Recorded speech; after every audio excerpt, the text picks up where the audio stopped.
নোয়াখালীতে ত্রাণসহ বিভিন্ন পণ্যের কয়েক টন অবৈধ মোড়ক উদ্ধার ও জরিমানা। যুব উন্নয়ন এখন নতুন সাজে নতুন রূপে হক শপিং মল চৌমুহনীতে। ভর্তির জন্য আজই যোগাযোগ করুন বেগমগঞ্জ যুব উন্নয়ন টেকনিক্যাল ইনস্টিটিউট। নোয়াখালীর প্রধান বাণিজ্যিক শহর চৌমুহনীতে ত্রাণসহ দেশ বিদেশের সুনাম খ্যাত অনেকগুলো পণ্যের কয়েক টন নকল মোড়ক উদ্ধার করেছে ভ্রাম্যমাণ আদালত।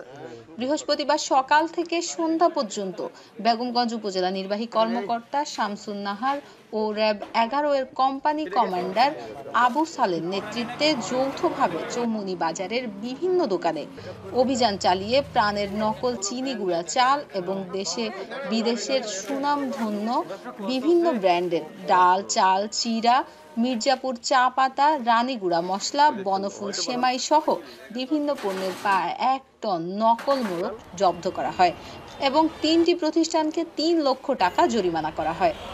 এছাড়াও করোনার দ্বিতীয় ধাপ মোকাবেলায় জনসাধারণের মাঝে মাস্ক বিতরণ ও জনসাধারণকে সচেতন করা হয়। আগামীতেও এই অভিযান অব্যাহত থাকবে বলে জানান উপজেলা নির্বাহী কর্মকর্তা শামসুন নাহার। ANTV news desk.